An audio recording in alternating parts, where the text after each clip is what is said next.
Welcome to Nada Yada Island. Next on Metro's Nada Yada Island podcast. I almost fainted when the 4 new bombshells arrived. 4 free Samsung Galaxy A16 5G phones at Metro. No way. And finding out the 4th line is free? Oh, things got heated. That's wild. Join Metro and get 4 free Samsung 5G phones. Only at Metro. Plus tax. Bring 4 numbers and an ID and sign up for any Metro Flex plan. Not available currently at T-Mobile or been with Metro in the past 180 days. This is the Michael K. Show podcast. I gotta get more K. Listen live weekdays at 1 on 880 ESPN, the ESPN New York app, and your smart speaker. And a good afternoon, everybody. This is indeed the Michael K. Show. We thank you for joining us on this Friday, February 7th, 2025. Birthday of one of the morning show producers, Ray Santiago. Birthday of John Heyman, the baseball columnist from the New York Post. Birthday of many people that I don't know, but those two I do, so happy birthday to them. And happy Friday to you. You, my co-host out there that are listening on 880 ESPN and the ESPN New York app. Thank you for joining us. This is a big football Friday leading into the Super Bowl. An hour ago, the Chiefs and the Eagles were a pick'em. An hour ago. No Super Bowl has ever been a pick'em going into Sunday, going into the kickoff. But in an hour, the Chiefs have been bet to a 1-point favorite. So we'll be watching that. We'll make our pick late in the 2 o'clock hour. But it was a pick'em an hour ago, and now it's a 1-point spread in favor of the Chiefs. I'm going to start off with Eli. A little New York bias. We watched Eli play every single one of his games. And, we watched him make those 2 improbable runs to a Super Bowl. We watched him win 2 Super Bowl MVPs. We watched him make 2 late drives against arguably the greatest team in the history of football. Particularly the one 18-0 Patriots. He beat them with the David Tyree catch. And then another great Patriot team where he made the perfect throw to Mario Manningham. And he was it was all set up for him to be a Hall of Famer in his hometown of New Orleans to join his brother in the Hall of Fame. Didn't work out. He didn't get in. Jared Allen, Sterling Sharp, Eric Allen, and Antonio Gates got in. So the argument is going to be Eli was pedestrian in the regular season. Never received an MVP vote in the regular season. He was 117 and 117. 117 and 117. So those that hang on that discount the 2 Super Bowl runs. Now, when they want to discount that, they go, yeah, but he never won another playoff game in his whole career. Okay. How many Super Bowls do great quarterbacks have? How many does Dan Marino have? Eli Manning's record in the playoffs, 8-4. So for comparison, his brother Peyton, much better regular season quarterback, also won 2 Super Bowls, 15-14 in the playoffs. Jim Kelly never won a Super Bowl, 9-8 in the playoffs. Now this is a New York-based one I'll give you. You ready? Joe Namath, in his career, won 66 games, lost 70, tied 4. 66, 70, and 4. 2-1 in the playoffs, and you cannot tell me that Super Bowl win over the Colts is not the reason that Joe Namath is in the Hall of Fame. Immensely talented player, great thrower of the football, 66, 70, and 4. And far more interceptions and touchdowns. Far more. Now, this is not me bashing Joe Namath that he shouldn't be in the Hall of Fame. Of course he should be. But if you're going to use 117 and 117 against Eli in a team sport, but you didn't use 66, 70, and 4 against Namath. Warren Moon's in the Hall of Fame. Never won a Super Bowl. 3-7 in the playoffs. You know his record is 102 and 101. Dan Fouts is in the Hall of Fame. 86, 84 and 1. Never won a Super Bowl. 3-4 in the playoffs. We could go on and on, right? But I'm not going to bore you. So these things are like pick and choose. Here's the one thing that concerns me. Hopefully Eli will get in one day. But I do disagree with people, including our friend Sal Palantonio, Well, it doesn't matter if it's the first time or the fourth year or the fifth. Yes, it does matter. And there would have been an added luster for Eli to do it in his hometown. It didn't happen. Not only did it didn't happen, he didn't make it to the final 10.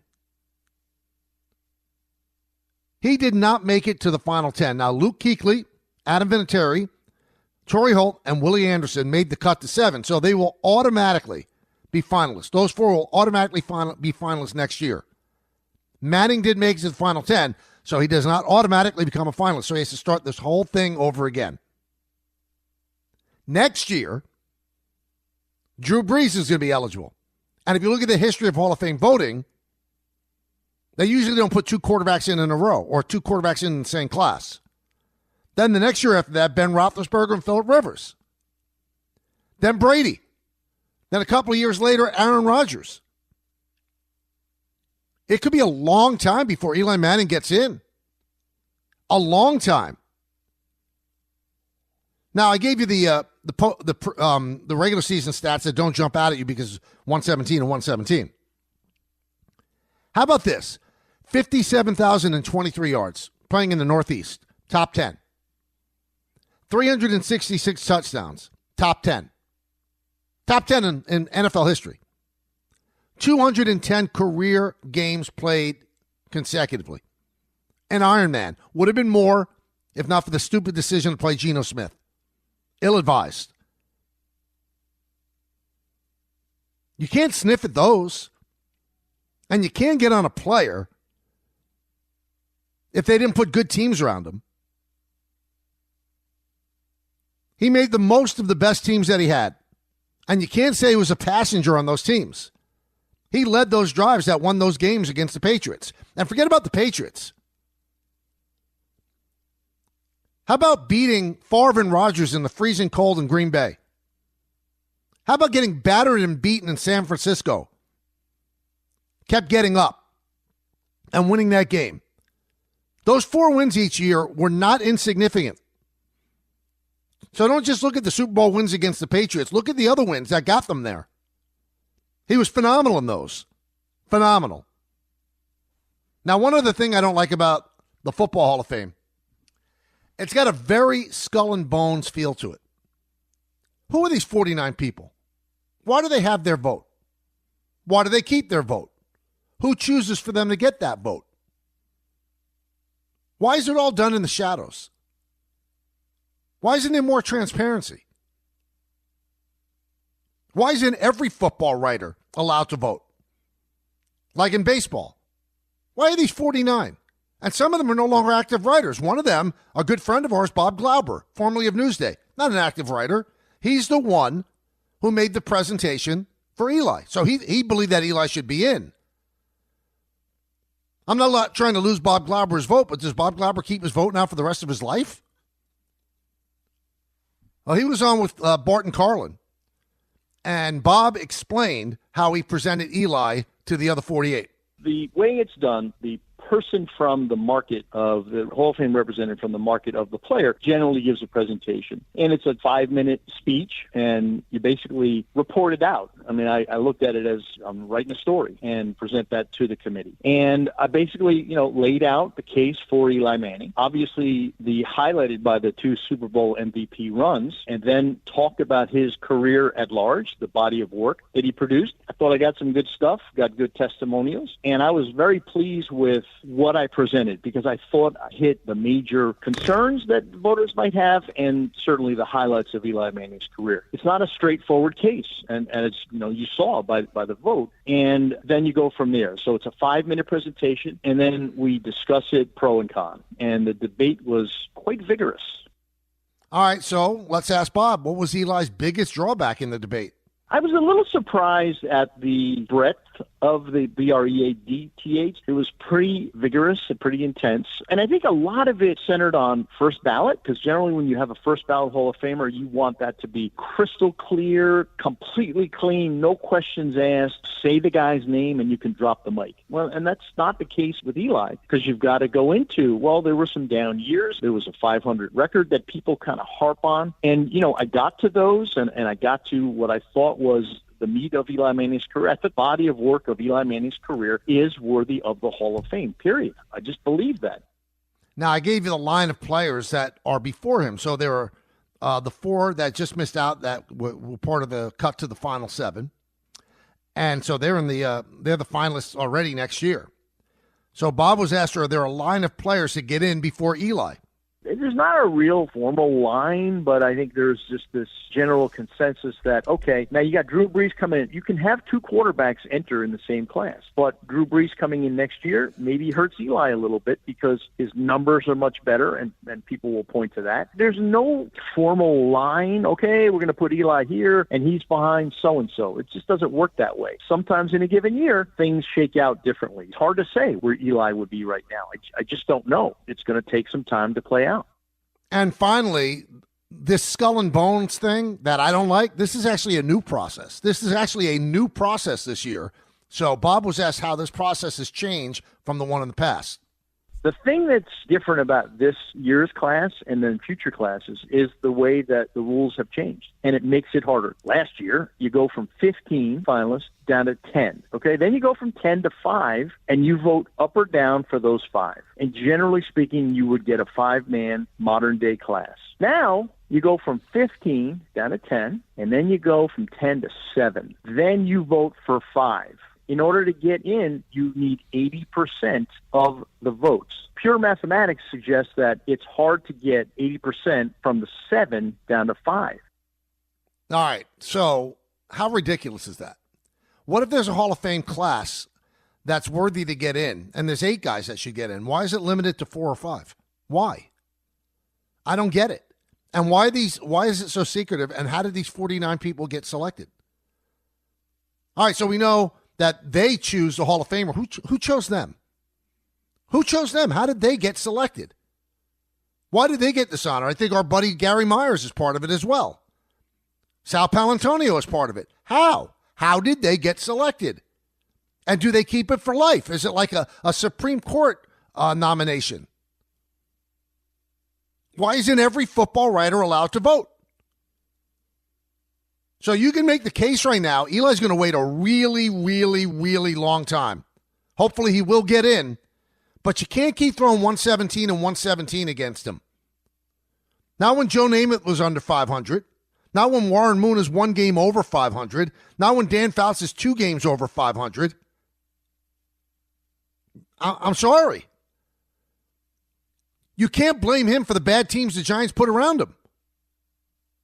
And the 117 and 117, take a look at the final years of his career. So he retired in 2019. After the Super Bowl in 2011, the Giants had dreadful teams. They kept chasing their tail, trying to make it right for Eli. They couldn't put a good team around him. That's why the last couple of years made him a 500 quarterback. But in the games that counted, he's 8-4. When his brother's 1 game over 500, he's 8-4. And Eli beat the great Tom Brady twice. Make it make sense. Make it make sense. 1-800-919-3776. Super Bowl is Sunday. Chiefs and the Eagles. We'll make our pick in the 2 o'clock hour. And we'll start off with Joe in Long Beach. Joe.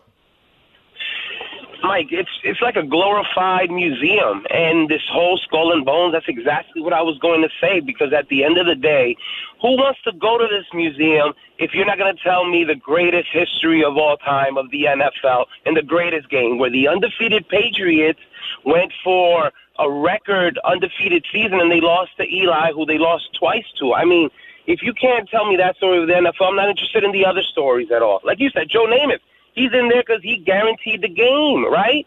Isn't that kind of the reason why he's in? And if you're not going to put Eli in or give him the respect, you're going to make him wait all this stuff. I just looked up his stats. He's top 15 passing, completions, yards.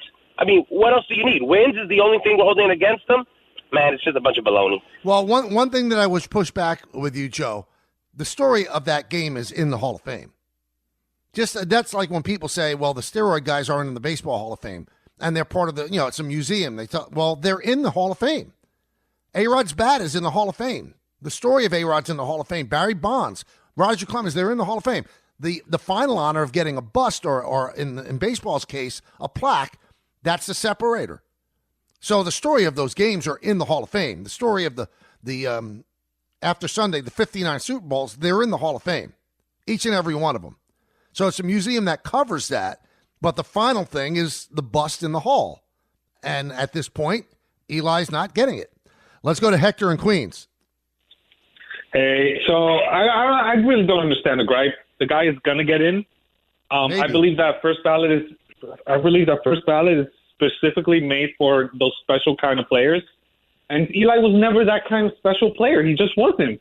He had special moments, but he wasn't a special player. Giants fans need to relax. He's going to get in. He is a Hall of Famer. I'm not a Giants fan. I hate the Giants, and I agree. He's a Hall of Famer, but he's not a special Hall of Famer. That's all I got to say. Well, you know, one thing, again, I'll push back on, Hector. I hate the delineation, well, a first ballot Hall of Famer or, you know, fourth ballot. If you're a Hall of Famer, you're a Hall of Famer. There's no delineation. Like in baseball, the grand delineation that only one player has achieved is unanimous selection. And then they look at the first ballot.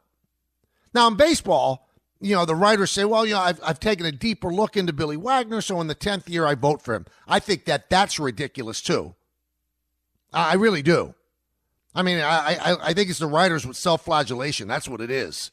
You're either a Hall of Famer or you're not. Well, some things have come into greater light over the years. You're either Hall of Famer or you're not. Doesn't matter if you get in the first time or the fourth time.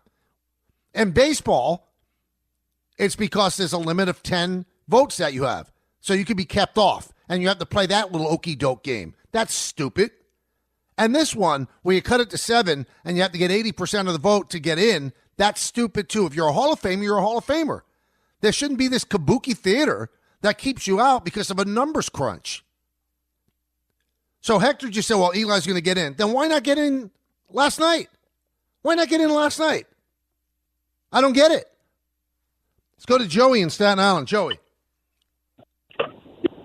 Michael, thank you for taking my call. I think this whole argument about the Super Bowl winning against Brady, it's got to stop because they held both Super Bowls. Last time I checked, Eli does not play defense. Is that correct? Of course not, but he led those drives, Joey, with 2 minutes but left. Also, there was time on the clock for Brady to come back and win the game. And he guess didn't. what happened? And he didn't. Exactly. The defense stopped him. So that's my whole point. And my question to you is Matt Ryan a Hall of Famer? Because Matt Ryan's stats blow Eli out of the water, and his defense couldn't hold a 25-point lead with 17 minutes to go. He and might he's be. Not But let me ask you a question. So you're flaunting the Giant defense in those Super Bowl wins. It's fair because in one of those, I think the defense should have been the MVP and not Eli. I'll give you that. But Joey, didn't the Patriots have a great defense? And Eli shredded it. Shredded is very strong, Michael. Come on, shredded. Joey, the pass to Manningham is one of the great pressure passes of all time in NFL history. It's a perfect pass. Me personally, I got the Matt Ryan or Julio over that. I personally think so. So you're not. Let me guess, Joey. You're not a Giant fan. No, I'm a diehard Falcon fan since Michael Vick. Okay, all right. So you have a little bias, and that's cool. I understand that, but.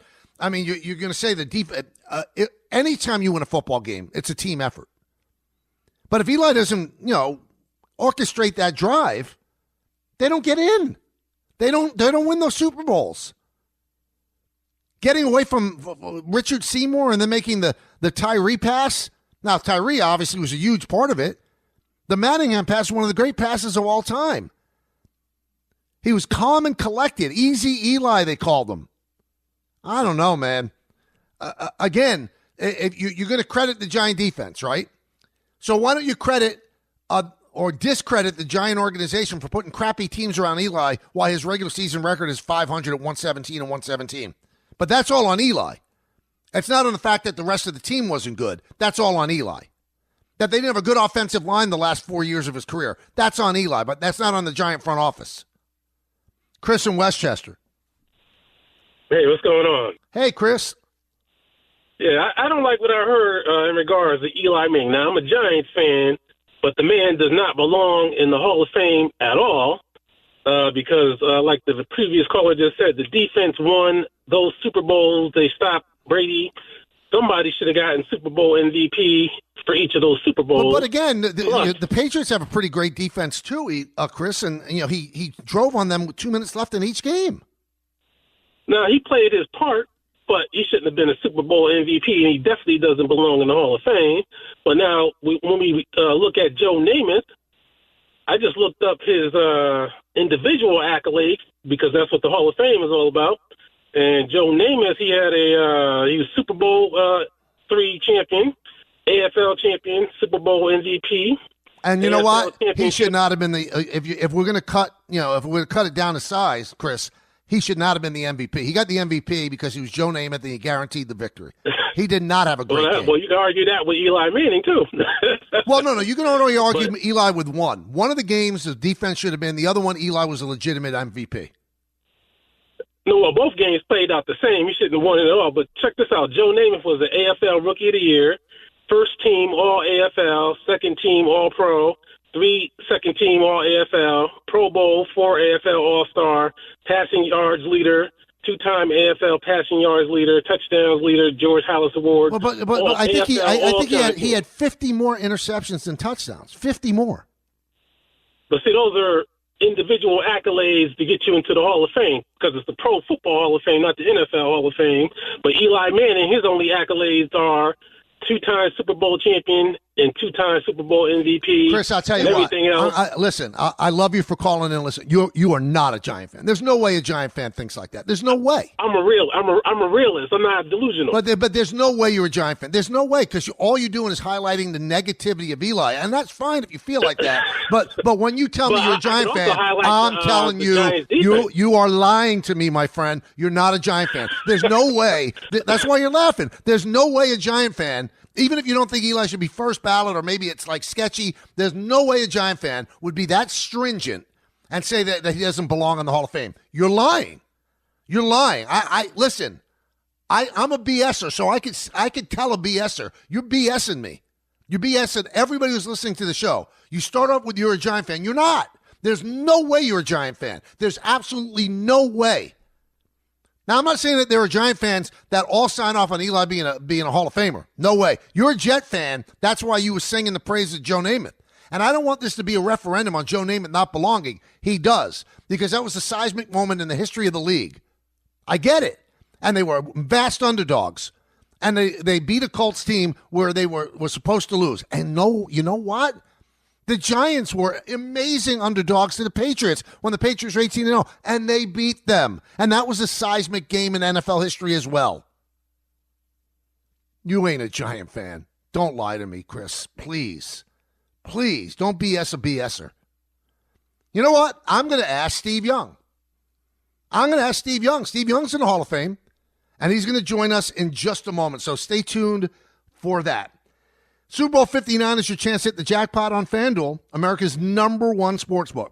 Because with FanDuel's $5 million touchdown jackpot, you can win a share of $5 million in bonus bets. Now, all you have to do is place an anytime touchdown scorer bet before the game kicks off. And if your player scores the first or last TD, you'll win your bet plus a share of bonus bets. It doesn't matter if you're watching your favorite team or rooting against your rivals. FanDuel is giving everyone something to cheer for during Super Bowl 59. So don't miss your chance scoring the biggest game of the year with FanDuel's $5 million touchdown jackpot. Just visit FanDuel.com/K to get in on the action. Make every moment more with FanDuel, official sportsbook partner of the NFL. 21 plus and physically present in New York. Opt-in required. Each $2.5 million prize pool to be split equally among all eligible participants who made the correct picks. Bonus issued is non-withdrawable bonus bets, which expire 21 days after receipt. Restrictions apply. See terms at sportsbook.fanduel.com. For help with a gambling problem, call 1-877-8-HOPE-NY or text HOPE-NY. That's 467-369. There's one thing that will forever change the way you sleep, and it's the softest 100% organic cotton sheets from Boll & Branch. You'll fall asleep faster, wrapped in the most luxurious comfort. You'll never sleep hot again with sheets that feel breathable to sleep in. You'll experience the purest softness on night one and feel your sheets get even softer with every wash. Discover the difference with 15% off your first set of sheets at bollandbranch.com with code SPORTS15. Exclusions apply. See site for details.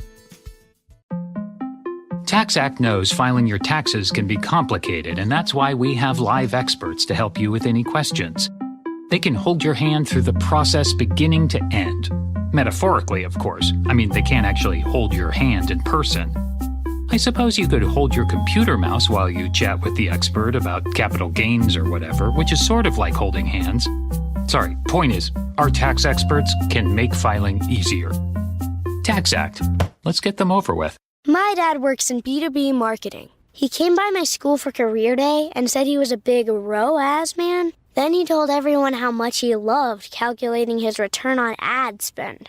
My friends still laugh at me to this day. Not everyone gets B2B, but with LinkedIn, you'll be able to reach people who do. Get a $100 credit on your next ad campaign. Go to linkedin.com/results to claim your credit. That's linkedin.com/results. Terms and conditions apply. LinkedIn, the place to be, to be.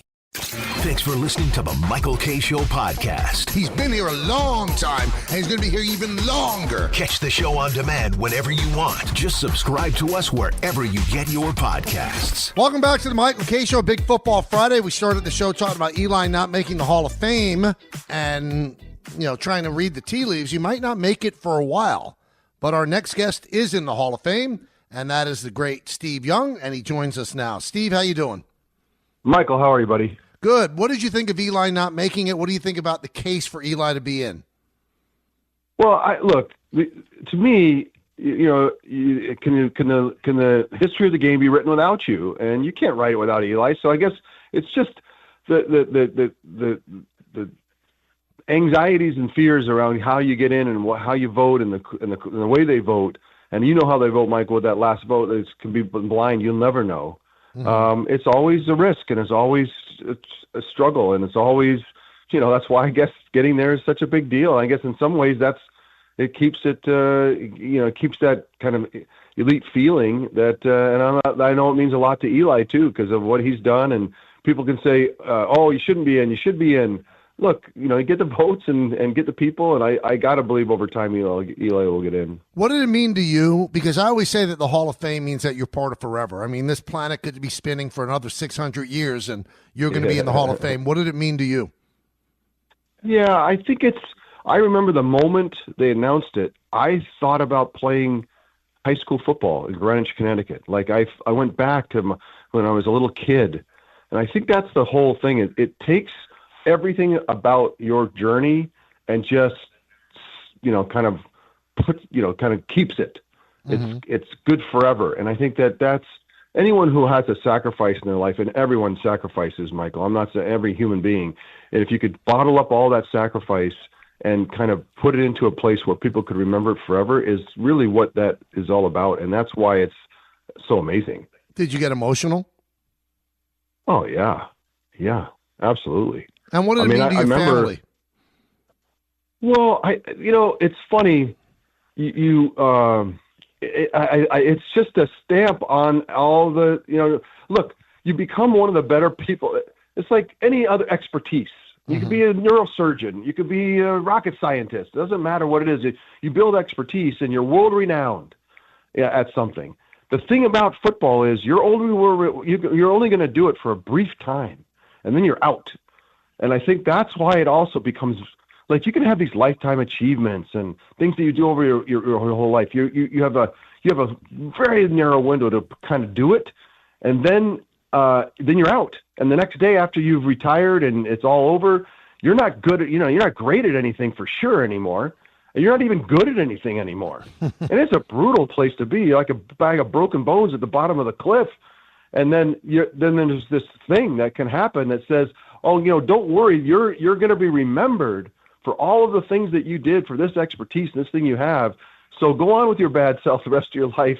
Do the other things. This thing is kind of been preserved. And I think that anyone who ever kind of sacrificed their lives for something would love that to be the truth. All right, let's talk about greatness. Is it fair, Steve, that people are talking in the same breath Patrick Mahomes and Tom Brady, or is it too soon?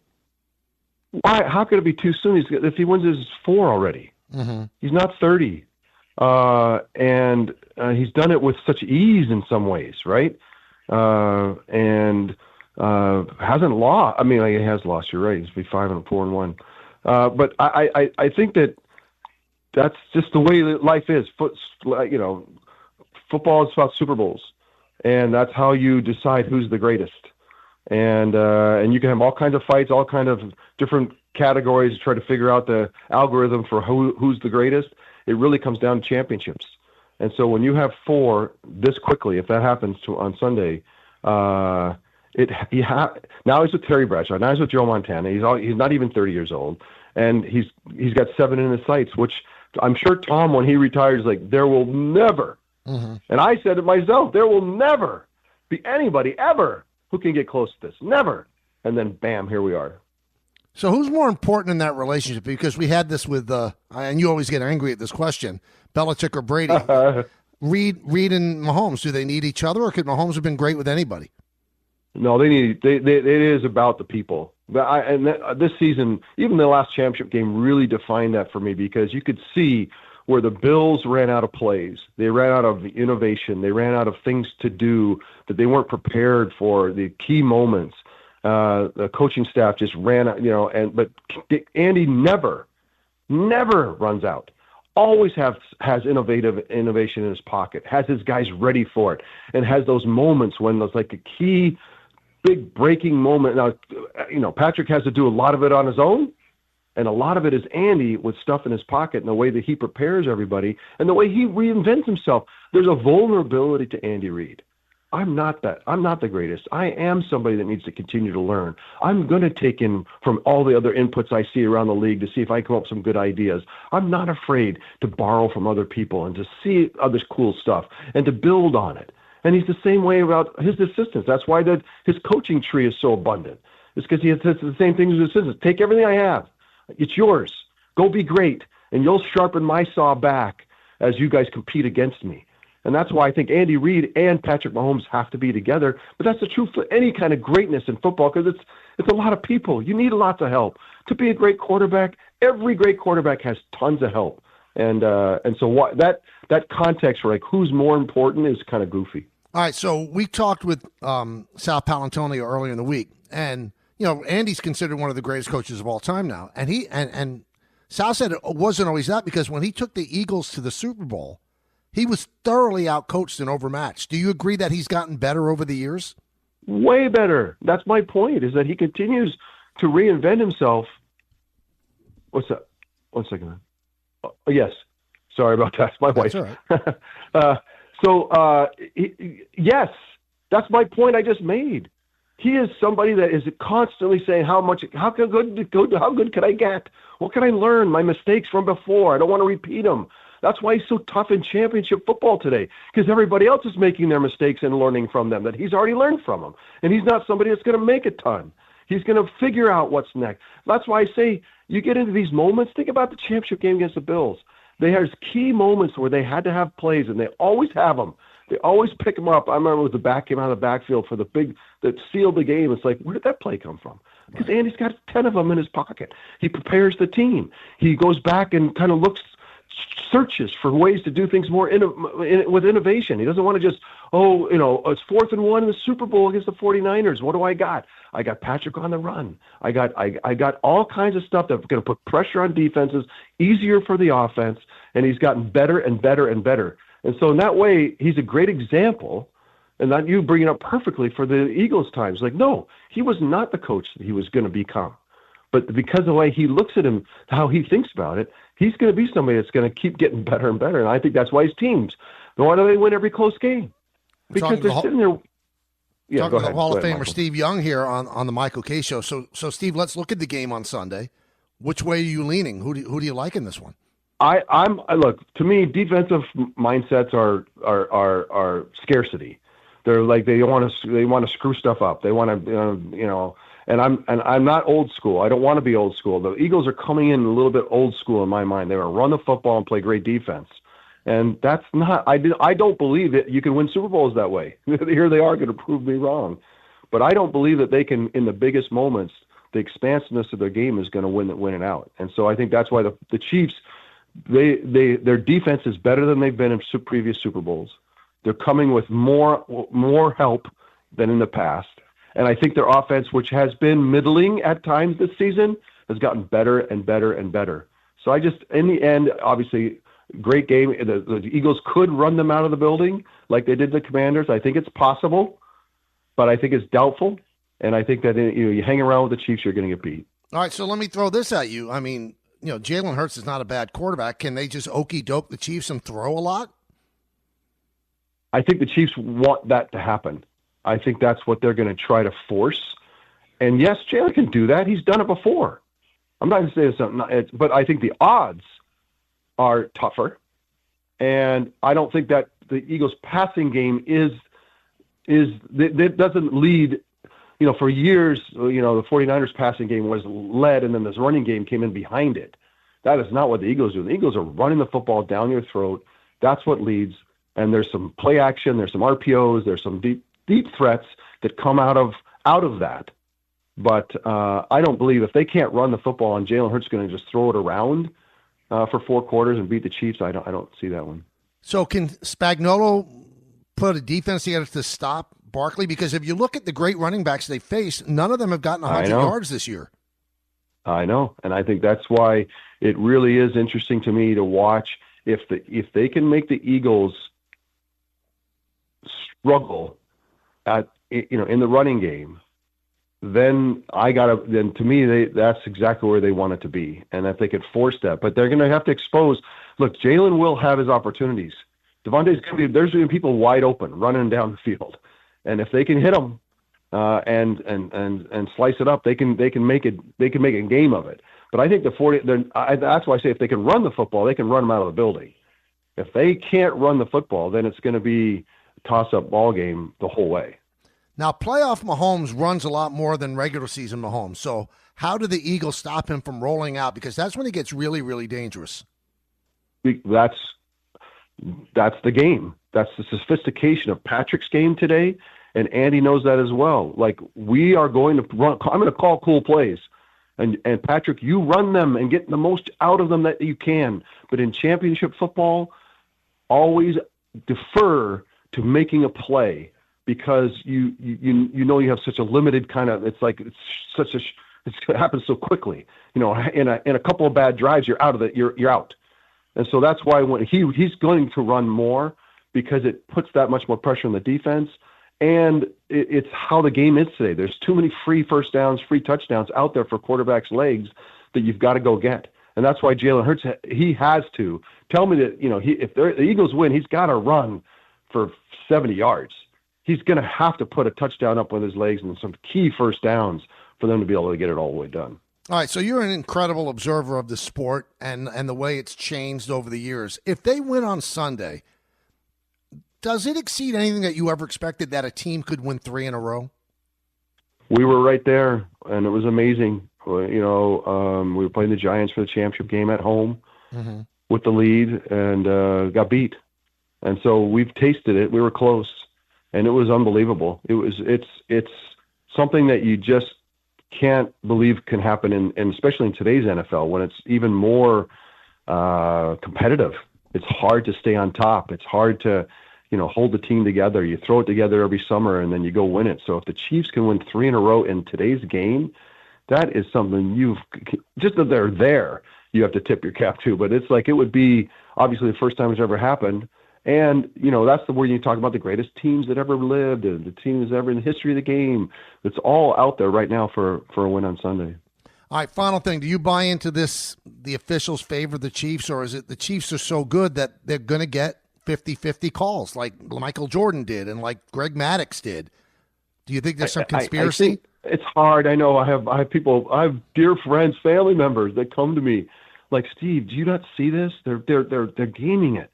The system is game for the Chiefs, and you're like, bro, you got to live it out on the field. Every official's desperate to get a good grade so they can officiate a playoff game, maybe even a Super Bowl in their career. If they get it wrong, they get docked. Like, nobody's out there gaming it for the Chiefs, but I think that's how present Patrick Mahomes is, how present that, and really how good that team is. Because I see the thing, well, they're holding. Everyone's holding. Like, Are they somehow not looking when they're holding? Like, it must be like the idea that you on the field in the most competitive sporting event in history, and you're like, oh no, everything's kind of goes for the Chiefs. Like, I get why I've lived it out with you, so I understand why people feel that way.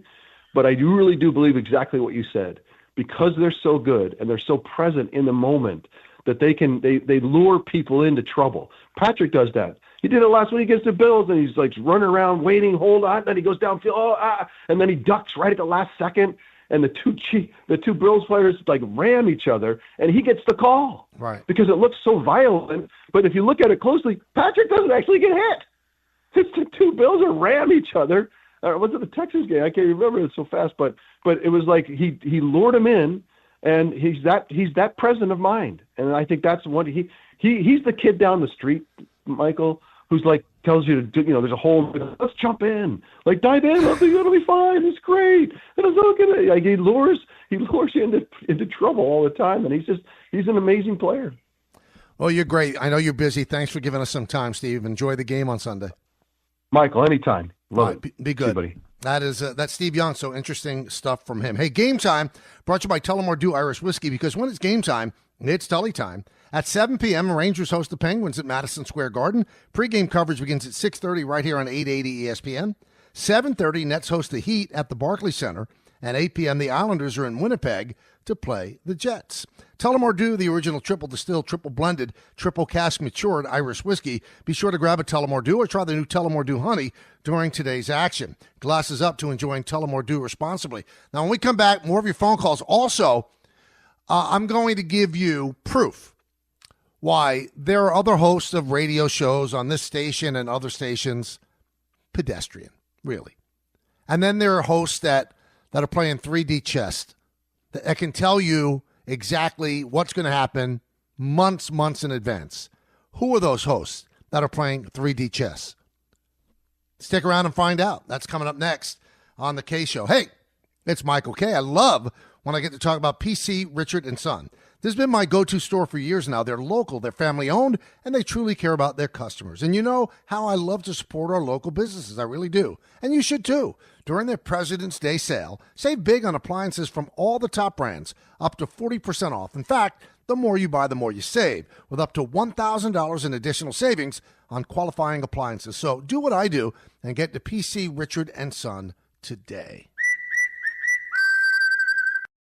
If you wear glasses, you know how hard it is to find the perfect pair. But step into a Warby Parker store, and you'll see it doesn't have to be. Not only will you find a great selection of frames, you'll also meet helpful advisors and friendly optometrists. Yep, many Warby Parker locations also offer eye exams. So the next time you need glasses, sunglasses, contact lenses, or a new prescription, you know where to look. To find a Warby Parker store near you or to book an eye exam, head over to warbyparker.com/retail. When you're a small business owner, having your bookkeeping and taxes in order comes at a cost. I'm not just talking about your money. I'm talking about your time, hours and hours that you could have spent actually growing your business. But guess what? It doesn't have to be that way thanks to Found. Found is a banking platform that doesn't just consolidate your financial ecosystem. Found automates manual activities like expense tracking and finding tax write-offs. Found makes staying on top of invoices and payments so easy. Oh, and by the way, other small businesses are loving Found too. This Found user said, quote, "Found is going to save me so much headache. It makes everything so much easier. Expenses, income, profits, taxes, invoices even," unquote. And Found has 30,000 five-star reviews just like this. Open a Found account for free at found.com/sports. That's found.com/sports. Found is a financial technology company, not a bank. Banking services are provided by Piermont Bank, member FDIC. Don't put this one off. Join thousands of small business owners who have streamlined their finances with Found. Grainger knows space at your facility is limited. As a maintenance specialist, you only have so many spots for backup products in your inventory roster, which means space on your bench comes at a premium. Well, when it comes to breadth and depth, Grainger's got you covered. They've got over 1 million industrial-grade products. Plus, fast delivery helps reduce the inventory you need to keep on hand, freeing up space and capital while giving your operation a winning edge. Call 1-800-GRAINGER, click Grainger.com or just stop by a local branch. Thanks for listening to the Michael K. Show podcast. He's been here a long time, and he's going to be here even longer. Catch the show on demand whenever you want. Just subscribe to us wherever you get your podcasts. All right, so we opened the show talking about Eli Manning not making the Hall of Fame in his first chance, and he was on Good Morning Football on the NFL Network and told Jamie Erdahl today, I had a feeling it wasn't going to be my night. I understand that. I'm totally at peace. Not going to change my outlook on my career and how I feel about it. I've told you this before, everybody. I've been on the air, with you for a long time. This, entering my 23rd year. And he's a special guy. That doesn't get you into the Hall of Fame. But I'm just telling you that, if it's a 50-50, it's a jump ball for me. The fact that he is such an elite person is gonna sway me toward a yay rather than a nay. I've told the story before. We used to have him on as a weekly. Me and Don. And every Monday at 5 o'clock. And they lost some tough games on Sundays. And every Monday he called at 3 minutes to 5, no matter how tough the loss. Now, he got paid for a spot, but we paid a lot of people for spots. And you know what? They were unreliable. They didn't call in. They had bad phone lines. This guy was just top flight. What a top flight person.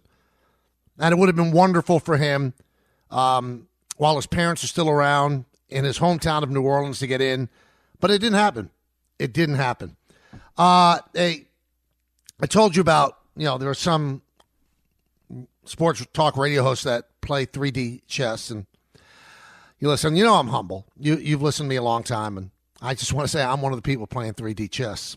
And some of the people that think they play 3D chess, they're not even playing checkers. I want you to go back to, I guess this is sometime in September, maybe August of 2024. And me, Don, and Peter, or Don, Peter, and I, were, making predictions. Rather than me said it, why don't you just listen to this exchange? All right, so the AFC East, I have the Buffalo Bills winning the division. All right, that's wrong. Interesting. John. I'm going to give you my MVP. I got Josh Allen winning the MVP. That's an interesting choice. Well, I have them winning the division, so. You have a lot of respect for Valdez Scantling and Curtis Samuel. Oh, yeah. Now, it bothers me Milano's out with the pectoral pull, but maybe it's not the whole year. But, yeah, they're a good team. And I think that Diggs started to wear out his welcome. I think he's going to play very well for Houston. But I think he wore out his welcome in Buffalo, so it's a fresh start. I think Josh Allen's great. I didn't even have the Bills in the playoffs. I know. Falling off a cliff.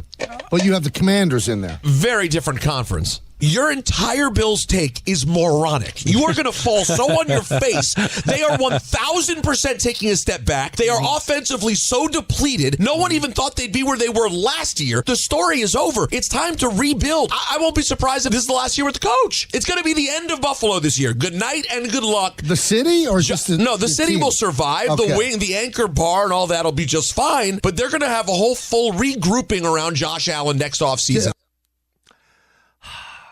We're not simulcast anymore.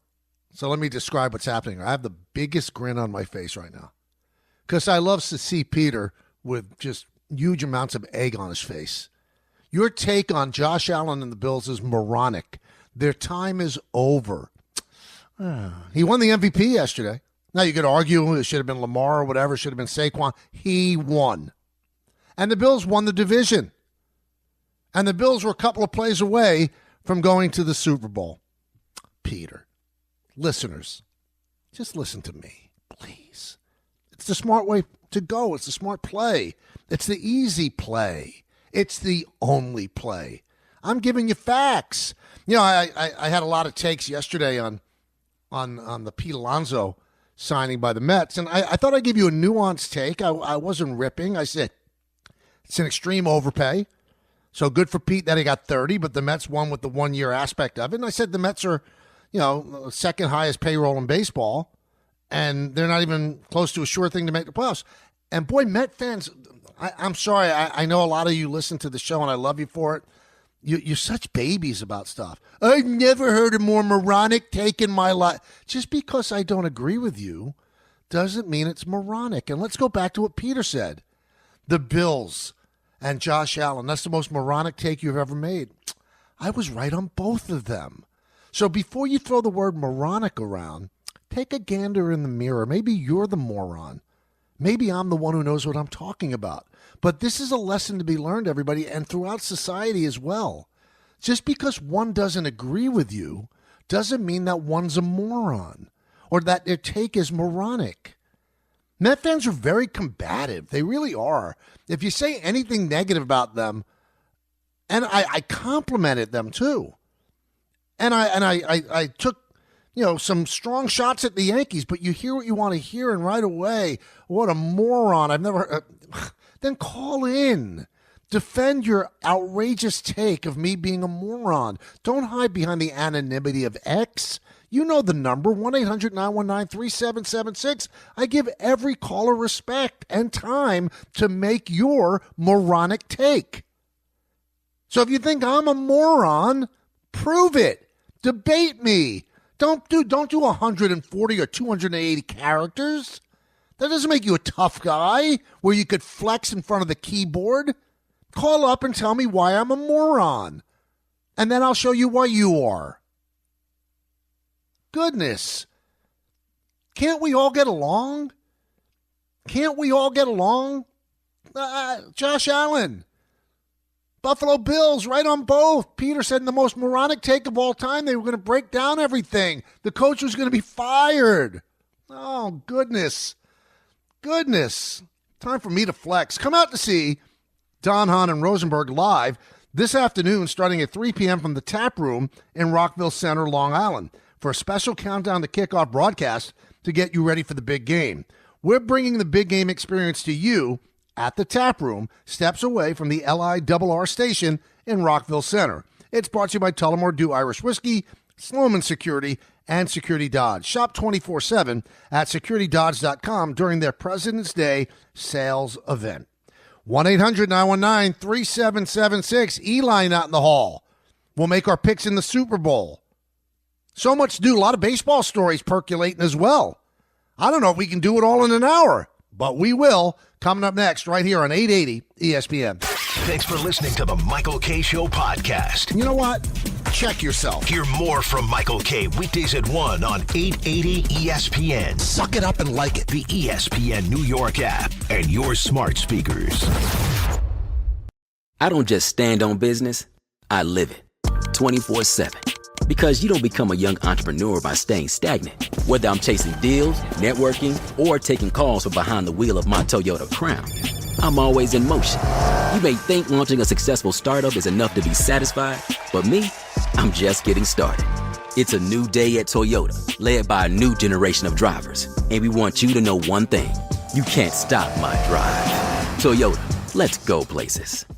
Get Now Internet. Reliable internet with unlimited data, no commitments, no hidden fees. Now that's calming, like floating on a cloud made of cotton candy. Now excuse me, gotta run. I see a massage chair with my name on it. Get Now Internet with unlimited data starting at $30 a month, all in with no commitments. All backed by the Xfinity Network. Turn chill mode on at xfinity.com/now. Restrictions apply. Speeds up to 100 megabits per second. Actual speeds vary. Pricing subject to change. This is the Michael K. Show podcast. I gotta get more K. Listen live weekdays at 1 on 880 ESPN, the ESPN New York app, and your smart speaker. Yeah, I was thinking during the commercials, and you should definitely hang during the commercials. It's important, they support the show. But I was thinking, listening to the commercials, sometimes people don't like the smartest guy they know to be in the room with them. They feel insignificant. They feel that, maybe I'm not worthy. Is that right? Yeah, and one of the reasons I bring that up is the big game broadcast that's happening at 3 p.m. at the Tap Room in Rockville Center. You'll see Don Hahn and Rosenberg there. Also showing up, Dave Rothenberg and the wonderful Rick DiPietro. I wasn't invited. I used to be a staple of these things. Obviously, I was part of the show. And, if it was just Don Hahn and Rosenberg, totally get it. Totally. It's their show now. I do 1 to 3. But you invite Dave and Rick. Now, Carlin wasn't invited because, he does a show. He probably couldn't get out there. He lives out in Princeton. So it's probably a haul. But they didn't ask the Caster. And that's a little hurtful.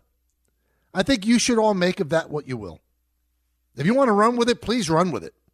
Please. You can run with it. I give you permission. But it is somewhat curious and a little sketchy that the Caster, not there. Not there. But when you nail, the Bills winning the division and Josh Allen win the MVP, nobody had Josh Allen win the MVP except me. Nobody. And I was called a moron for it, like I was called a moron for my Pete Alonso take. Yeah, sometimes they don't appreciate your genius until you're gone. You know what? But I'm not going anywhere. I'm not going anywhere. So if you don't appreciate it now, then that's on you. August. Yeah, Bills are going to win. Josh Allen was going to win the MVP. Who else did that? Me. And on my own show, my own co-host said, that's the most moronic take you've ever had. How'd that age, Petey? How'd that age? Maybe that's why I'm not at the tap room. Maybe that's why. I would have loved to have hung with the guys, see the people. I'm sure we have some crossover fans, but I wasn't invited. And Eli wasn't invited to the Hall of Fame, and I think it's wrong. I don't want to hear the 117 and 117. Blame the Giants, don't blame Eli. Two of the greatest Super Bowl runs of all time, and not just the games against the Patriots. That's what people sometimes lose sight of. Look at the road to get to the Super Bowl those years. Frigid Lambeau Field, battered and beaten in San Francisco. Look at them. Those were not easy roads. They didn't play games at Giant Stadium or MetLife Stadium, whichever they were playing in at that time. No, they didn't. Heroic would be a word that I would use. And I told you this earlier in the show. Warren Moon's one game over 500, never won a Super Bowl. Dan Fouts, 2 games over 500, never won a Super Bowl, 3-4 in the playoffs. Warren Moon, 3-7. Joe Namath, who we love, 66, 70, and 4. That's his record in the regular season. So many more interceptions than touchdowns. 2-1 in the playoffs. I can go on and on. Peyton, 15-14 in the playoffs. Jim Kelly, 9-8. Jim Kelly never won a Super Bowl. Eli Manning won 2. And one of them was against an 18-0 team that some thought was the greatest team in the history of football, with Randy Moss and Tom Brady connecting game after game after game.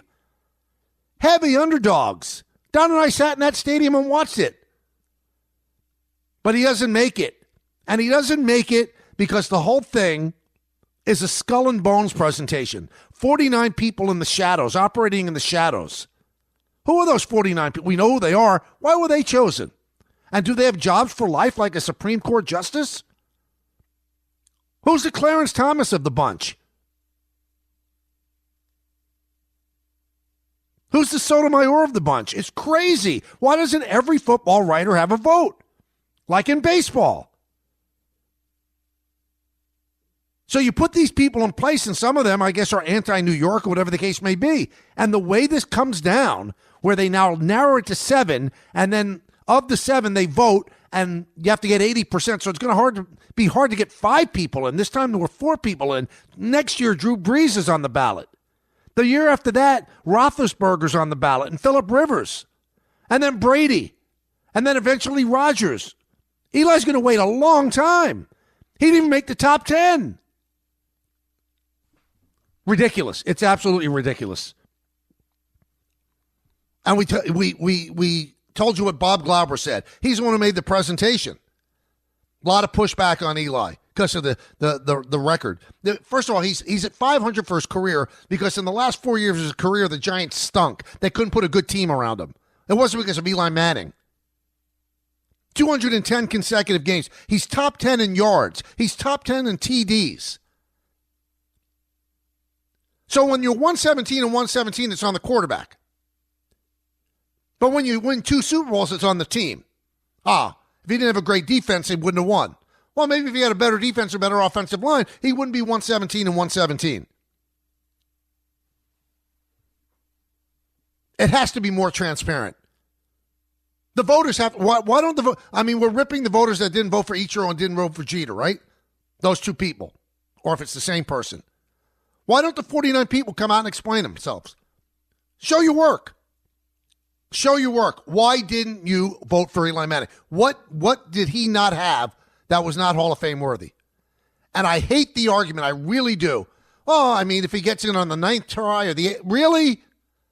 If you're a Hall of Famer, you're a Hall of Famer. These stupid rules that, you can only have a class of 5. Why? What if the ballot has 15 legitimate Hall of Famers? They don't get in because you have to play some kind of like checkers to move around the votes? It's silly. If you're a Hall of Famer, you're a Hall of Famer. He's not going to throw any more touchdown passes. It would have been a great story for the NFL. Back in his hometown, he gets to celebrate being a Hall of Famer. His mom and dad are still around to celebrate. Instead, they're going to make him wait. They might make him wait till 2030. They might make him wait forever. Jim Plunkett's not in. So they get a bug in their bonnet about certain people. I guess Eli Manning is one of the bugs in the bonnet of these people. Let's go to the phones. Mr. Ray in Connecticut. Mr. Ray. Mr. K, how are you, sir? How you doing? I'm doing well, thank you. Well, you were saying great points there. We know football is an ultimate team sport. So I just think it's pretty crazy to hold his 500 record against Eli when his teams were awful 3 of the last 4 years. I did a little math, and I think him being like Rocky Balboa, he's the true Iron Man of this game. And I did a little math. If Eli would have just had a 10-year career instead of the 14 that he had a team record of 92-77 with 25-40 in the last 4 years that made that 500 record. Would we be having this conversation right now with a 92-77 record with 2 rings and those iconic playoff runs that he had? I just don't think we would have.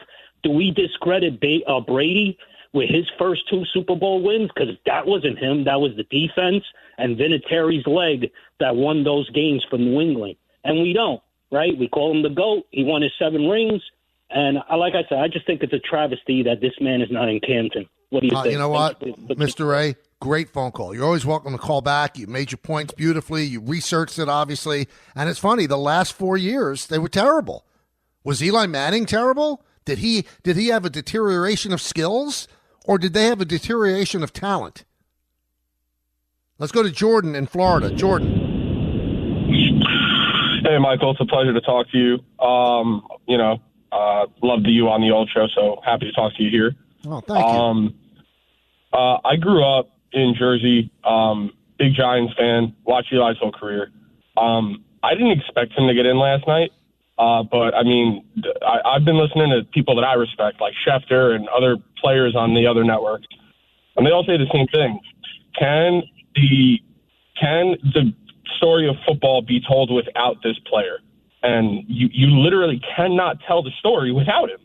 So he belongs in, but I didn't think that he was going to get in first ballot. I'll tell you what, Jordan, I've heard that argument made a lot, and I actually take exception to that argument. And I'm going to tell you why. You can tell the story. You can't tell the story of football without certain players, but that doesn't mean they're Hall of Famers. Now, I believe that Eli is a Hall of Famer, but the argument that says you can't tell the story of football without him does not mean that he gets a bust in Canton. Each Super Bowl, if you've been to Canton, is intricately detailed. The story is told. Just doesn't mean you get a bust. It just doesn't. There are great players in the history of the game that it would be impossible to tell the story of the game without them, but they're not Hall of Famers.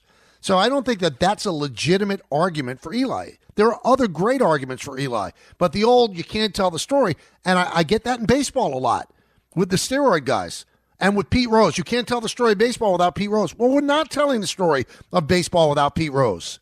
He is all over Cooperstown. His bat's there. His uniform's there.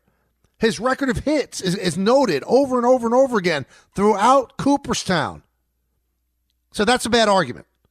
I mean, you could make it, but it doesn't work for me because the story of that Giant team that beat the 18-0 Patriots, it's told in Canton if you go. It's told. 1-800-919-3776. Let's go to Mick in New Jersey. Mick. Mike, good afternoon. Thanks for taking the call. I love the new show. And one of the reasons I love the new show is because something I always loved about you was that you're so passionate about Eli not getting in on the first ballot. Here I am, a Giants fan for as long as I can remember, and I'm not as passionate. And you're making me feel bad. Like I feel ashamed of myself that I'm not as feeling as awful as you are. Well, I just think it's unfair. I mean, the way he's being judged because of the team record. And then I give you Joe Namath, and his team record, was 4 games under 500. He's 66-70, and Mr. Ray, who called in, made a really good point. The last 4 years killed the record, and that wasn't Eli Manning's fault. It was Giants. It was the Giant organization's fault. They put a bad team around him. They kept chasing their tail. That's why Dave Gettleman drafted Barkley, because they wanted to have a great player next to. Everything went wrong as they were trying to win another ring with Eli. That wasn't Eli's fault. It was the incompetence of the front office. Let's go to Dawkins in Staten Island. Dawkins?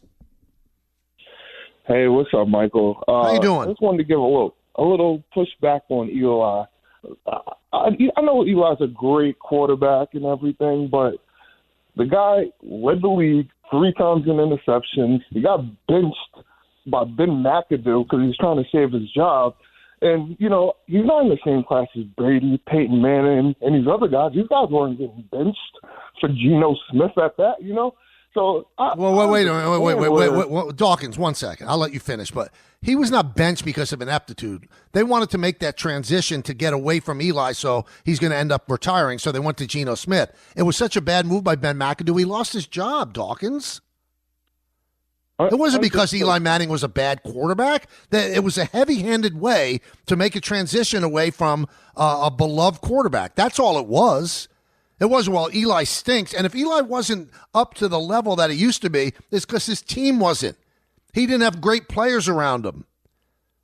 He didn't have great players. Now, you're giving me, he led the league in interceptions 3 times. Well, Joe Namath has like 50 more interceptions than he does touchdowns. 50 more. And that's okay. And I don't want it to seem like today I'm piling on Joe Namath, but it's a New York quarterback who had a historic Super Bowl win, who didn't have great team numbers, didn't have great individual numbers compared to Eli's. Eli's in the top 10. He's in the top 10 with 57,000 yards. He's in the top 10 with 366 touchdowns. He has one of the longest consecutive game streaks of all time, 210 games. He played an entire season with a partially separated right shoulder. It's tough as nails. I think his look might have hurt him. He never looked like, he wasn't at a central casting as a quarterback like Tom Brady was. Kind of had that like Eli face. Didn't look like he was tough. That belied his toughness. He is as tough as you could be. Let's go to Ira in Staten Island. Ira. You know what? Eli, he's a Hall of Famer. I didn't think he was a first ballot, but, everybody's debating that. But I have to say one thing. I can't believe you're not going to be there this afternoon. Number 2, what an idiot I am, because I was right where Peter said. I thought the Bills were taking a step back, and, man, you nailed it. Not only did you call Allen getting the MVP, you had the Bills winning the division. So, but you know what? You know what the difference is, Ira? I'm going to tell you. You're a gentleman. You're a human being. Peter's not a gentleman. He borders on being a human being. So you might have thought I was wrong, but you wouldn't have called me moronic. That's the difference right there, my friend. You know how to be civil and social, and you know how to do what you're doing. So you're even coming back and saying that you were wrong. And I thank you for the phone call. Here's the bottom line, everybody. Bottom line is this. None of us thought the Jets were going to be great. They're out. Miami is a tough team to say, okay, they're going to make a move because, it all hangs in the balance of Tua. And he gets hurt all the time. And you knew New England wasn't going to be good. So how were the Bills not going to finish first? That's what I'm talking about, 3D chess here. How were they not finishing first? The Jets weren't finishing first. The Dolphins weren't finishing first. And the Patriots certainly weren't. Just from a war of attrition. You've got a great quarterback, and you've got some nice pieces on that team. How could they not have finished first? How could they not have finished first? Guys, back in the studio, I have again lost control of my screen. So you're going to have to control it for me. Go to Sean in Queens. Hey, Mike, what's going on? How you doing? How you doing, man? I'm trying, man. I'm trying. I hear you. I just, you know, I know you got the show going on, but and I don't understand your take on what you have with Eli. You believe Eli should have been a first ballot Hall of Famer? Well, see, that's the difference, Sean. I believe if you're a Hall of Famer, you're a Hall of Famer. If you're not going to throw any more touchdowns, you're not going to win any more Super Bowls. You're just not. So you're a Hall of Famer or you're not. And the way the NFL voting goes, there is a very real chance that he never gets in. So if you're going to say, is he on the same level as John Elway? Is he on the same level as Dan Marino? Is he on the same level as his brother? No, he's not. No, he's not. I agree, he's not. But by not putting him in yesterday, there is an outside chance he never gets in. I think the next chance that he has, the next legitimate chance that he has to get in might be 2030 or 2029. Then so much time has passed between his career and when the vote is made, who knows? Who knows if he gets in? That's all my point is. I don't delineate between first ballot and fourth ballot. Either you're a Hall of Famer or you're not. Either you're a Hall of Famer or you're not. And I think that the limitations that the distinct halls put on voters, well, this is how many people could get in. You can only vote for 10 in baseball. You need an 80% vote of the final 7 in football. It's crap. If you're a Hall of Famer, you're a Hall of Famer.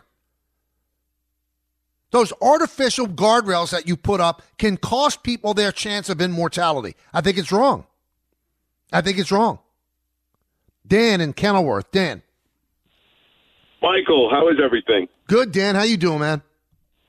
Great. First off, congratulations on the new time slot. I know it means a lot to you to get more time with your kids, your family, so I just want to start there. Thank you, man. Congrats to you, man. I know it's important to you. So listen, I'm going to get straight to it. Mr. Ray in Connecticut made that point about his record before the last 4 years, so that was the Here's the thing. Here's why Eli Manning's a Hall of Famer. If you finish top 10 in completions, top 10 in passing yards, top 10 in touchdown passes, and you are one of 7 men to ever walk planet Earth to win 2 Super Bowl MVPs, you have to be a Hall of Famer. And also, guys, Michael, no one has mentioned this. He's still the all-time leader for passing yards in a single postseason in 2011. And we sit here and we have people talk about, the defense, this, that, and the other. He is the single postseason leader for passing yards. And he had 9 touchdown passes in that postseason as well. I mean, he played one of the most efficient games ever in Super Bowl 46. I just don't, I don't understand how he's not in the Hall of Fame today. I mean, no disrespect to Eric Allen, but he's on the ballot for 19 years. They just kind of felt like, just throw him in. Jared Allen was absolutely a Hall of Famer. Right. Like, Jared Allen's absolutely a Hall of Famer. I think Sterling Sharp, absolutely, but I know he was a Veterans Committee guy. I'm very confused with their whole process. And you know what's funny too, Dan? Everybody looks at the Patriots, the 2 wins against Patriots, and that's obviously the crown and glory. You want to see a Hall of Famer? Go watch tape of the San Francisco game. Beaten to a pulp. He kept getting up, making plays. I mean, he was getting punished in that game. Punished. Take a look at the games against Favre. The one where Tom Coughlin's face almost fell out from the cold. Almost fell off his skull. It was that cold. He goes in the Lambeau and wins that. Those trips to the Super Bowl were not just the Super Bowl to be looked at. Look at what he did to get there. Look at what he did to get there. And you can't say he's not a good quarterback because, as the caller just said, top 10 in yards, completions, touchdowns. One of 7 people to win an MVP twice in the Super Bowl. And he's not a Hall of Famer? Well, I'm like, not a first ballot. Well, is he a Hall of Famer? Is he a Hall of Famer? Because what if he gets caught in the cracks? And he never makes it. Because somebody said, well, he's not a first ballot. What they should do is, if it's more important to be a first ballot, like if you believe in a small hall, then there should be different rooms in the Hall of Fames where first ballot means you are the greatest of the great.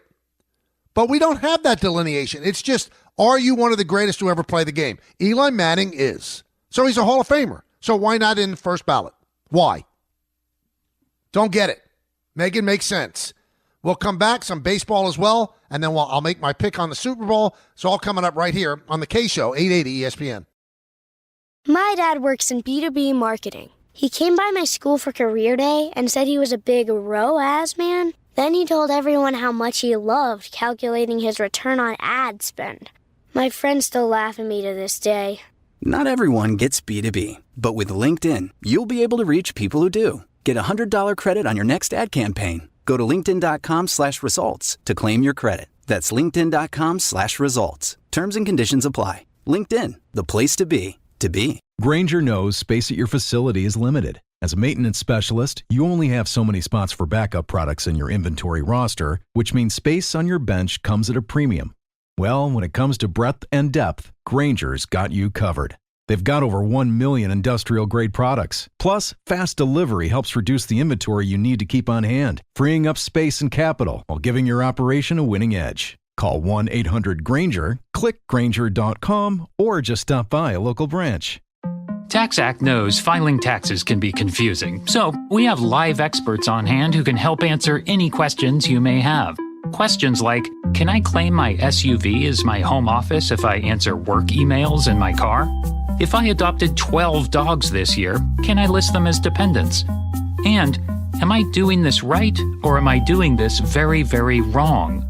Our experts have the answers to those questions and many others. TaxAct. Let's get them over with.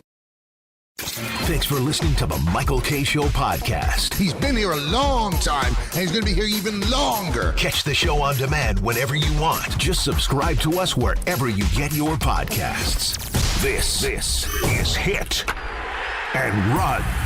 Oh, yeah, you know the rules. Well, I mean, what would a Football Friday be without a hit and run? Now, I'm going to give you quick hits, things that are on my mind, maybe not a whole segment of thoughts on each of these items, but enough to make you think over the weekend. So we start off with this one.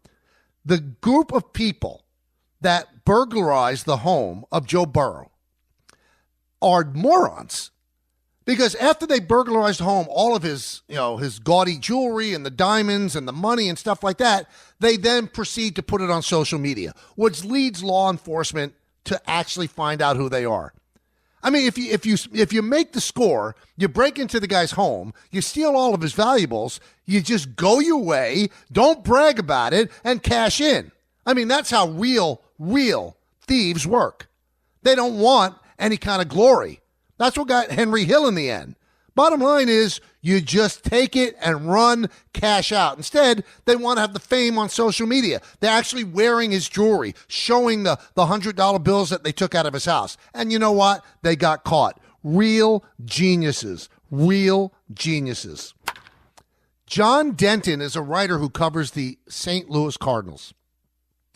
And he said that the Cardinals have re-engaged with the Yankees about Nolan Arenado. Now, I've been saying this for a while. A lot of Yankee fans don't agree with me, and I don't think the Yankees agree with me. I know that Nolan Arenado is not the same player that he used to be. But I'm sorry. 6 days and Sunday, Nolan Arenado, who's just a year older than Aaron Judge, just a year older. 6 days and Sunday, he's better than any of the three guys they're considering to play third base for the Yankees. He just is. He's an exquisite defender.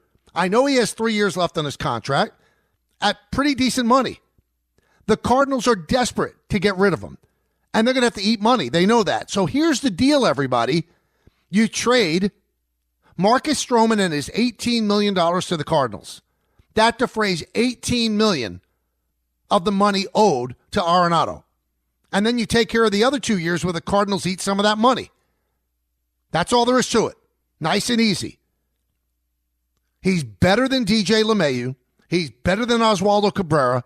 And he is better than Oswald Peraza. Simply put, he's better. And he makes the Yankees better.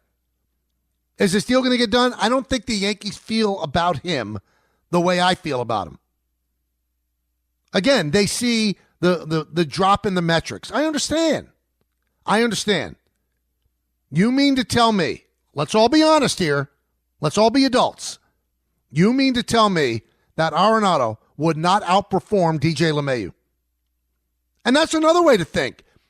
If you want us to take Arenado, you've got to take Stroman's $18 million and you have to take DJ LeMahieu's $15. So that way you're getting rid of the $30 million that you owe DJ LeMahieu over the last 2 years, the $18. So that's $48 million. I think Arenado was owed like $75 million over the last 3 years. Boom. There's their concession. You get rid of two albatross contracts for the Yankees that aren't going to do anything for them this year, and you get yourself a serviceable third baseman. Is he the guy that he used to be? No, he's not. But only a couple of years ago, he was a 7.7 WAR player. He has not gone down that much. And I know that he could field the position better than anybody the Yankees put out there. Anybody. Speaking of third baseman, Brian Cashman was on the Hot Stove Show on Yes yesterday. And he was interviewed by me, and he was interviewed by Bob Lorenz. And when you interview Brian Cashman, you're going to get the truth. I mean, he's going to take a while to get there, but you are going to get the truth. He is a truth teller, whether you like it or not. And what he did was he completely set fire to Gleyber Torres. Because he said straight out to me and Bob, and it's online if you want to read it. It's on social media if you want to hear it. He said, when we got Jazz Chisholm, we got him to play second base. Aaron Boone had other ideas. And Aaron Boone wanted to keep Gleyber, or wanted us to play Jazz Chisholm. And then he went deeper into it. Not that Boone wanted to do that, but Boone knew he had a problem on his hands because they floated the idea to Gleyber about moving to third base, and Gleyber refused to do it. Refused. So when you wonder, Yankee fans, why in fact the Yankees did not bring back Gleyber Torres for 1 year at $15 million and why he's playing for the Tigers, there it is.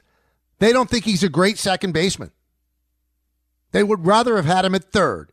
He refused to do that. So the Yankees want Chisholm at second. So there was no way for Gleyber to come back. Now, Gleyber was informed of what was said by Cashman. And he sent this out on X and said, we're still at this? And he said, like, turn the page, something like that.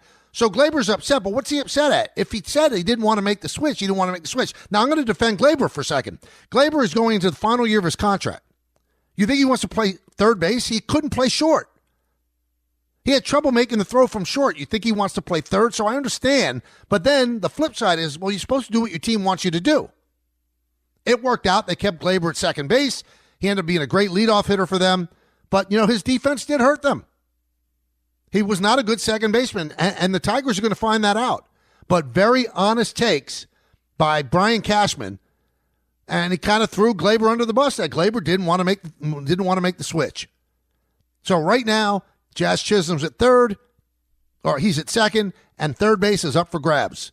And they could fill that hole with Arenado, but there's a chance that Arenado could end up going to the Boston Red Sox too. Remember one thing, Cardinals desperate to trade him. Ben Simmons and the Nets are arranging a buyout. And I'm a fan of Sean Marks, so I'm not piling on Sean Marks, the GM and the Nets here. But the trade of James Harden to the Sixers for Ben Simmons could go down as one of the worst trades in the history of professional sports. First of all, the Sixers gave Ben Simmons an incredible overpay. He is a pedestrian player when healthy. Great defender, can't score. He's not worth the money he makes. So he's rounding out the fifth year of a $177.2 million contract.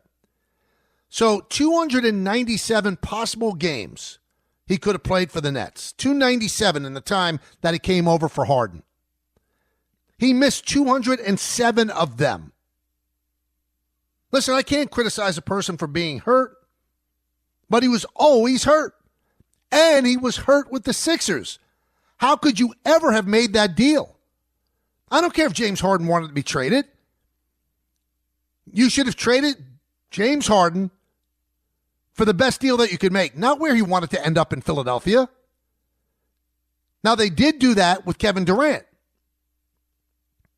He wanted to go to Phoenix. They got him to Phoenix, but they got 4 first-round draft picks and Mikal Bridges, and they turned Mikal Bridges into 5 first-round draft picks. That's a great deal. Ben Simmons has been an albatross on the Nets, an albatross. A player that can't stay healthy and cannot score consistently does not deserve to make over $30 million a year. He just doesn't. It's awful.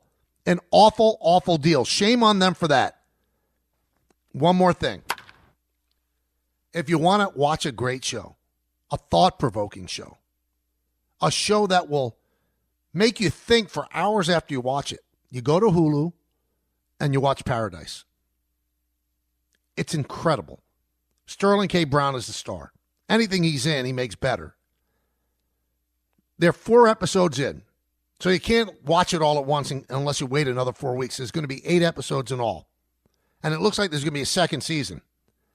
But I can't tell you what it's about because I don't want to give it away. I don't want to give it away to you. It's that special. Anything I try to describe on what it's about, it's going to maybe tip the scale that you might not know what's going on. So the best thing I could say is picture the world as we know it ending, but not ending. And that's as far as I'll go because I don't want to ruin it for you. Watch it. You're going to love it. Not going to like it. You're going to love it. Going to love it. 1-800-919-3776. Let's go back to the phones. Let's go to Richard in Manhattan. Always fun to talk to Richard. Michael, nobody is talking about this salient fact about Eli. Eli Manning played in the Northeast outdoors. You cannot accumulate stats like Matt Ryan and Drew Brees and Peyton Manning indoors, dome, controlled weather. What are you kidding? Or outdoors like Phillip Rivers and Dan Fouts in the weather in San Diego. You cannot get those statistics. So again, it's not apples to apples comparison. This has nothing to do with errors. This has nothing to do with whether they threw the ball a lot or not, what they were allowed to do with the defensive backs holding and all of that. Nothing. He played in the most difficult circumstances, environment, outdoor, cold weather football that cannot be so easily stat accumulated. Okay, so I essentially agree with you. You have to remember. I essentially agree with you. But he could have played in San Diego. He got drafted by the Chargers. He could have played in the weather that Phillip Rivers enjoyed. He chose to play for the Giants. He and Archie maneuvered that trade. So you can't really have a kick coming when you could have played in the beautiful weather of San Diego. You chose not to. But that is a factor. And it was a factor with Joe Namath playing in the wind and the cold at Shea Stadium. I'm sure that held down some of his numbers as well. But the 49 people in the Skull and Bones Society that choose this, I guess they didn't take it into effect. 1-800-919-3776. Elvis in Connecticut. Elvis. Hey, Michael. Good afternoon. How you doing, buddy? Good. How are you, Elvis? First of all, I want to say happy birthday to you because I know you're not going to be on the radio this Sunday. Happy birthday it was last to you. Sunday. I'm a big fan of you. It was Michael. last Sunday. Oh, I'm sorry. But I'm a big fan of yours, Michael. I'm just sad that I can't see you on TV because of my work schedule. I hope you get a TV program. Real quick, I know you don't have a lot of time. 2 things that I want to discuss about Eli Manning. I'm a Dallas Cowboys fan, born and raised in the Bronx. You know, I went to school in the Bronx, fought a lot of people, Giants. And, you know, I think he does deserve to be in the Hall of Fame. First of all, 2 Super Bowls. And second of all, he beat the undefeated Patriots at that time. And I believe he was a wild card, right? The team was a wild card at that time? Yeah, they got in both years as a wild card, yes. Okay, no, that's one. Second, the DJ LeMahieu and Arenado St. Louis. I don't know what the Yankees are. I'm a big Yankee fan, a diehard Yankee fan. Again, I go to most games that I could afford. But again, well, let me change one thing. The second Super Bowl they won the division. The first was as a wild card. Go ahead, Elvis. Okay, I'm sorry, Mike. But again, Michael, I don't know why the Yankees are thinking about this. You get rid of Stroman. He's not going to do nothing. He's like the sixth starter right now. And again, you get rid of DJ LeMahieu, which I'm a big fan because when he was healthy, he helped us. He was, a batting title champ. But again, we got to think of what we could do now. We can't be thinking but the problem is you're saying, they should get rid of Marcus Stroman. I think they want to get rid of Marcus Stroman. But he's owed $18 million. He had a terrible second half. He didn't get into a game in the postseason. One of the series in the postseason, you know what? He wasn't even on the roster. It's going to be hard to get a team to eat a lot of the $18 million. And Brian explained it yesterday to me and Bob that and he wasn't talking specifically about Stroman. You can't trade pitchers until all the free agent pitchers are gone. You still have Nick Pivetta out there. So, I mean, if you're going to sign a pitcher and not have to give up anything in terms of player personnel other than money, you can do that first. So until they all come off the board, he's not going to be able to trade Stroman. He's just not. So it's easy to say, well, they've got to trade Stroman. And maybe the Cardinals don't want Stroman. I'm just throwing it out there in terms of what I would do, what could be done. But there's a deal there to be made. They don't want to have to pay Arenado all that money over the next 3 years. And the Yankees maybe could get out from under Stroman and get out from under LeMahieu. Maybe. I'm going to make my pick when we come back. Whether you're riding with the Chiefs or the Eagles, FanDuel is yet another way for you to win big during Super Bowl 59. That's because FanDuel has put together 2 parlays that feature an exclusive profit boost. So, if you think the Chiefs are going to win and their quarterback is going to throw for over 225 passing yards, you can bet that and get bigger winnings if it hits. Or maybe you think the Eagles are going to win and that their star running back is going to have over 100 rushing yards. That's cool. You get a profit boost on that too. Either way, these parlays are all set to bet. Just visit FanDuel.com/K to claim your exclusive profit boost. That's FanDuel.com/K to bet Super Bowl 59 on America's #1 sportsbook. Make every moment more with FanDuel, official sports betting partner of the NFL. 21 plus and physically present in New York. Opt-in required. Bonus issued as non-withdrawable profit boost tokens. Restrictions apply, including any token expiration and max wager amount. See terms at sportsbook.fanduel.com. For help with a gambling problem, call 1-877-8-HOPE-NY or text HOPE-NY 467-369. When you're a small business owner, having your bookkeeping and taxes in order comes at a cost. I'm not just talking about your money. I'm talking about your time, hours and hours that you could have spent actually growing your business. But guess what? It doesn't have to be that way thanks to Found. Found is a banking platform that doesn't just consolidate your financial ecosystem. Found automates manual activities like expense tracking and finding tax write-offs. Found makes staying on top of invoices and payments so easy. Oh, and by the way, other small businesses are loving Found too. This Found user said, quote, "Found is going to save me so much headache. It makes everything so much easier. Expenses, income, profits, taxes, invoices even," unquote. And Found has 30,000 five-star reviews just like this. Open a Found account for free at found.com/sports. That's found.com/sports. Found is a financial technology company, not a bank. Banking services are provided by Piermont Bank, member FDIC. Don't put this one off. Join thousands of small business owners who have streamlined their finances with Found. There's one thing that will forever change the way you sleep, and it's the softest 100% organic cotton sheets from Bowling Branch. You'll fall asleep faster, wrapped in the most luxurious comfort. You'll never sleep hot again with sheets that feel breathable to sleep in. You'll experience the purest softness on night 1 and feel your sheets get even softer with every wash. Discover the difference with 15% off your first set of sheets at bowlingbranch.com with code SPORTS15. Exclusions apply. See site for details. Ryan Reynolds here from Mint Mobile with a message for everyone paying big wireless way too much. Please, for the love of everything good in this world, stop. With Mint, you can get premium wireless for just $15 a month. Of course, if you enjoy overpaying, no judgments, but that's weird. Okay, one judgment. Anyway, give it a try at mintmobile.com/switch. Upfront payment of $45 for 3-month plan, equivalent to $15 per month required. Intro rate first 3 months only. Then full price plan options available. Taxes and fees extra. See full terms at mintmobile.com. Thanks for listening to the Michael K. Show podcast. He's been here a long time, and he's going to be here even longer. Catch the show on demand whenever you want. Just subscribe to us wherever you get your podcasts. All right, so I watched the entire NFL Honors Show yesterday where Josh Allen was chosen as the MVP, which I predicted months ago. But one thing, please, somebody explain it to me. I'm a Bill Belichick fan. And really, I don't see how heinous it is that he's dating somebody that literally could be his granddaughter.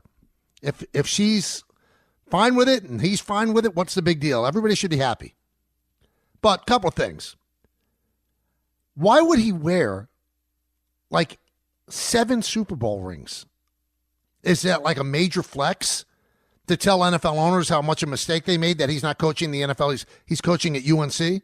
And she's wearing one as well. So he's probably wearing all 6 Patriot rings. There are 2 rings he won as a Giant defensive coordinator. Has to be. So he has 7, she wore 1. And that was, I mean, she didn't have much more clothing on than Bianca Censori, Kanye West's wife. I mean, when there's that much of an emphasis on your age difference, I mean, to accentuate it by wearing essentially a bikini is a little odd. I mean, talk about screaming and calling attention to yourself. I just don't understand what was the end game on that.